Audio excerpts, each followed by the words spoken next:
In section 8.2, we're going to learn two applications, each of which has a formula. Now these formulas you will need to have memorized. So the first is the volume of a solid of revolution. Basically what we're doing is we're drawing that graph of F, and then we are rotating it around the x-axis to make a solid three-dimensional figure. And we are then trying to find the volume of that solid. Do note for all of these we are rotating about that x-axis. Now that left side of the formula is the more formal version. This is the version we're going to use. So we're going to integrate from a to b, and we're going to take pi times whatever our function is, quantity squared, dx. So for example 1, let's just do a quick sketch so we can see what's going on here. So I've got x plus 1, and we're going to go from 1 to 4. So we're going to take that little region, and we're going to rotate it over the x-axis. Now, I'm not very good at drawing three dimensions, but think of that as a cone where we've cut off the top part. That's basically what we've got. Now, you don't actually need that figure. I just wanted to do a quick sketch so you had some idea of what's going on. So, if we are given our bounds, as we are here, we can pretty much type everything in. So I'm integrating from 1 to 4 of pi times my function squared dx. Now, because I'm lazy, I'm generally going to go ahead and use my calculator. Now, when I put it in my calculator, I'm not going to put the pi in. I'm going to put in just everything else, and that's because I like to get an exact answer. So on the calculator, I did get out 39 pi, but I can then multiply that and know that that is approximately 122.52. So again, really the only thing we need to be able to do is get that set up, at which point I'm going to use my calculator to do the rest of it for me. Now, for that one, we were given our bounds.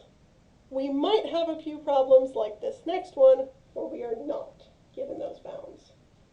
So, to get that, let's go ahead and graph that function on our calculator so that we can see that our bounds are -2 and +2. Remember, we can also use the table to help. So here we want to know where y is 0, because that's the x-axis. I'm not sure if this is showing up clearly, but you can use that table to again see when y is 0, my x values are -2, and then +2. So again, I am getting those bounds on the calculator. So my volume then is the integral from -2 to 2 of 4 minus x squared quantity squared dx. Now again, I'm going to put that little pi out in front. It's a constant, so it doesn't matter how I write it, because I'm going to first get an exact answer on my calculator, and then I'm going to go ahead and approximate pi. Now when I typed that in, I already got a decimal. I got about 34.133 repeating. So let's go ahead and just then approximate out with pi, where I got about 107.233. Sometimes the book gives you an exact with pi. Sometimes it approximates. Generally we will just want the approximation, but I do like to get both. Alright, so that is a volume of a solid of revolution. So again, we will need to know this formula.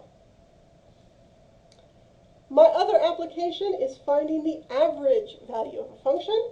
Again, we will need to have this formula memorized.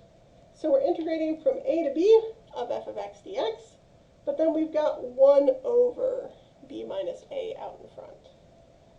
Now for all of these, we will be given the bounds, so we won't have to worry about finding the bounds.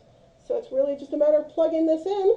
So here we're integrating from 0 to 6, so it's 1 over 6 minus 0, times the integral from 0 to 6 of 25 minus 5 times e to the -0.01x power, all dx. And at that point, I'm just going to throw it into my calculator. So I typed that in my calculator, and I got out approximately 20.147. So again, for pretty much all of these, I am going to use my calculator to integrate.